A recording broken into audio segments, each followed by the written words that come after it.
All right, here we go, Mike. I got the drum roll going on. This is the main event. This is the big one. We got Brock Lesnar, we got Roman Reigns, and we got Dean Ambrose. Basically, there's no championship on the line, but the winner is going to WrestleMania. He's going to get the point at the sign to end the show that he is fighting Triple H at WrestleMania 32 in what I would see to be the main event of the show. There's a lot of storylines going on in this match. Definitely, you can see the breakup of the Shield, the two brothers, Roman Reigns and Dean Ambrose. That's one way that you can go down. Obviously, this is the first time that we've seen Roman Reigns and Brock Lesnar in the same ring since WrestleMania 31. Definitely, Dean Ambrose is trying to prove himself by trying to attack Brock Lesnar to show that he's not the guy that hides behind Roman Reigns' skirt. Mike, are you fired up for this match? I'm really excited for the fact that I have no idea who's gonna win. Mm-hmm. I know who everyone says is going to win, which is obviously Roman Reigns. Yes. But I honestly have no idea who's going to win this match. I see anyone winning this match. I know who I want to win. I obviously know who everyone says is going to win. But, I literally have no idea who's going to actually win this match. They really started to put the fire to Dean Ambrose on Raw. They really started to get people believing that he was really going to win. We saw him try to hit the dirty deeds on Roman Reigns, which I really wanted to see Roman Reigns punch Dean Ambrose. I know that they don't want to make him be the guy that is breaking up the Shield, so I understand they didn't want to try and portray him where people might think that he was the heel of the situation, even though the other guy tried to hit him with his finishing move. They just sort of pointed at the sign, they just laughed about it, and then they went on about their day. They've had their match before. They fought for the WWF Championship at Survivor Series. So they are, if they got to fight, they got to fight. And I wouldn't be surprised if at one point during this match we really see them, fight it out. I'm on the camp of thinking that Roman Reigns is going to win. I did see somebody basically put it out there that if Dean Ambrose wins this match, you could do Dean Ambrose versus Triple H at WrestleMania. Then you can have an undercard match of Roman Reigns versus Brock Lesnar. And maybe that would help out the card. I mean, which way do you think is the way for them to go, Mike? Okay, so for this match, I think it was Ryan from the Boston Brothers who said this. Basically, I want Dean Ambrose to win this match. I want Dean Ambrose to go on to face Triple H at WrestleMania, and I want Dean Ambrose to walk out of WrestleMania with the title. I would love to see a sub match of what's his name, Roman Reigns versus not Randy Orton versus Brock Lesnar at WrestleMania as a co-main event or something like that. But I don't know. I think that should be the way to go. I think the Bray Wyatt Lesnar thing, I think that should be thrown out the window because honestly, we haven't seen anything since I think it was before the Royal Rumble or maybe the day after the Royal Rumble or something like that. But I don't know. I generally want Dean Ambrose to win this match because I want to see something that no one expects. Same with last year with the whole Seth Rollins thing. That's something that no one expects. No one expects Dean Ambrose to beat Triple H. Obviously, that would get a huge reaction, and I think that would be awesome.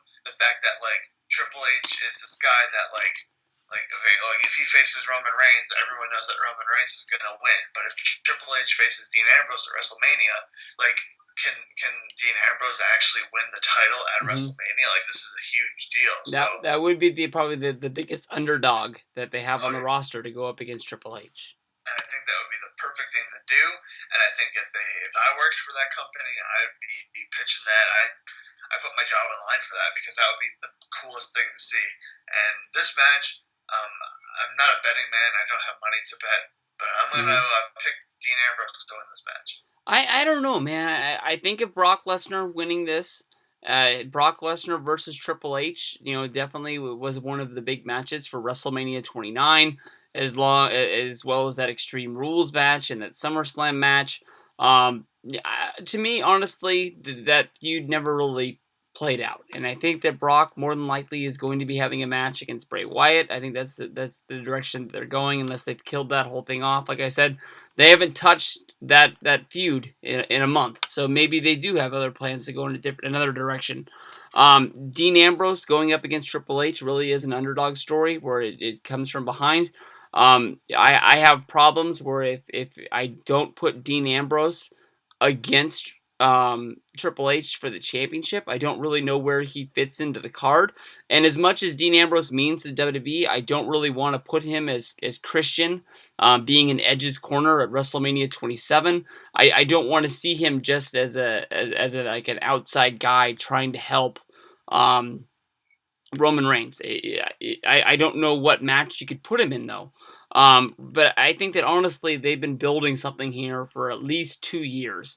They want Roman Reigns to be that guy. And if Roman Reigns does not win this match, what does the beatdown at the end of TLC mean? I mean, that they did that for a reason. Of course, then Triple H made it his, lifelong dream to screw over Roman Reigns, and that's why he entered himself into the Royal Rumble. And you got to believe that he had something to do with the balls to enter the Rumble, and he came out number 30. He came out number 30, right? Okay, as for some reason I got scared there at the end, but he came out at number 30. He eliminated Roman Reigns second to last, and then he eliminated Dean Ambrose after a good little fight in there as well, to become the champion. It wasn't an easy win, but it still was a win. I can't remember the last time Triple H was champion, but definitely I am fired up about going to a WrestleMania where Triple H is champion once again because he is one of my favorite guys. It would be hard for me to bet against anyone other than Roman just because that's what we thought this match is going to be for so long. But there's so many holes in the WrestleMania 32 card. I mean, even for people that really, dream up, good dream matches, I think you have to stick with the plan. I think that Roman has to win this, Mike. I just don't see it in any other way. Yeah, and I agree. Like, okay, this is the thing. Like, Roman Reigns is winning. Like, there's no like that's what they wanted from 2 years ago, like you said, and that's what they're gonna get, and that's what they're gonna do, and people are gonna they're gonna boo the heck out of Roman Reigns if they want to, and I think they're going to. I think that's the only way to think. I mean, I wouldn't be surprised. I really think that on Monday, Cena is going to get that award, and Taker is going to be the guy who comes out and confronts him. I mean, that's my dream situation for WrestleMania. The more and more I think about it, I think that award is there to try and make Triple H look like a prick, and definitely more than likely probably have Stephanie out there being obnoxious about him winning this award and meaning so much to the McMahons, and maybe putting over the fact that WWE wouldn't be what WWE was if it wasn't for DX and the Attitude Era and everything like that. I think that is one of the reasons why that's there as a backup plan for Roman Reigns being booed for winning this match. Definitely the people that go to Mania, the people that are probably going to be at Fastlane, they're not big Roman Reigns fans. They haven't been for years. I think that only one time he's really got cheered, and that's when he won the championship in Philadelphia, and that was a really big surprise. But I don't think, the people that traveled to these shows, I don't think that they really traveled to go to Monday Night Raw that night. So that was probably a surprise freak crowd. Do you think they're going to boo him, Mike? Okay, so here's something that I've been thinking of for months now. All right, so you know how everyone's saying that WWE, Vince McMahon wants Roman Reigns to be the next main guy, the next poster boy, the next John Cena.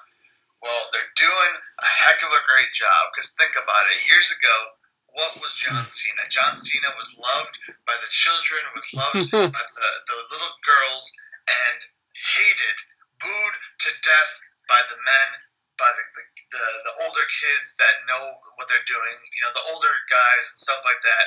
Well, what is happening right now? The little kids are fist pumping, are fist pounding Roman Reigns as he's going by. The girls are dying as he walks by, and the guys, the men, are booing the heck out of him.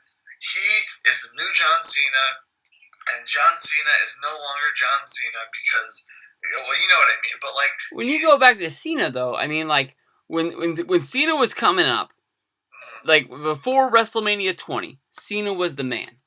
When Cena won the championship at WrestleMania 21, he was the man. it was like into that run between 21 and 22 that's when fans basically did the we've seen enough. Like that's enough of this guy's beating everybody. Somebody's got to be able to beat this guy. Honestly, in my opinion, it's when he beat Kurt Angle on 3 pay-per-views in a row. Definitely, he should have lost one of those matches because Kurt Angle is one of the best wrestlers that's ever lived. But it was somewhere along there. But I mean, Roman Reigns got cheered as a member of the Shield. But since Roman Reigns has been a single, he's never been cheered. Never. And I think, okay, like you were saying with the pre-John Cena era, where John Cena was like cheered and stuff for a little bit. Roman Reigns was like really over with the Shield, obviously. So that was like his time to shine. And these people were, from the beginning, as soon as he left the Shield, they didn't like him, they booed him, they didn't want him as champion, they didn't want him as this. And honestly, the only thing WWE can do is just give him, if he's going to be champion, let him be champion. The little kids are going to cheer for him, the men are going to hate him, exactly like John Cena. And I think that's what we have to understand, is that this guy is this generation's and the next generation's John Cena. He's going to win the title. Will he have a champ this year? Sure, I don't know, but that's just the position that he's been put in, and that's what we're going to have to deal with. All right, I love it. So here we go. From out of Fastlane, we got Roman Reigns against Triple H. We got, hopefully, John Cena versus Taker. We've got Sasha Banks versus Charlotte. We've got that Divas tag match. We've got an Andre the Giant Memorial Battle Royal. We've probably got a Intercontinental ladder match to repeat last year. Do you see anything else for WrestleMania? Probably just like an Uso tag match, like in the pre-show or something like that. Uso crazy. Alrighty, that's what we think about Fastlane. Let us know in the comments down below. If not, tweet at WeThePinko. Pinko, spell that, because I don't even know how to spell it. It's WeThePiwko.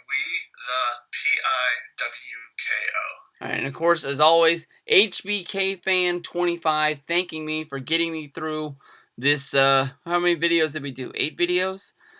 We got 6 matches. We got 2 segments. I don't know, man. I don't think this is going to be... It wasn't a very fun card to talk about. Hopefully it's a better show to watch. But I think when it comes down to it, I think everyone's just going to be sitting around waiting on that main event. I think that's what it really is about. I mean, if those 3 guys called in sick, I don't know who's watching this show. Yeah?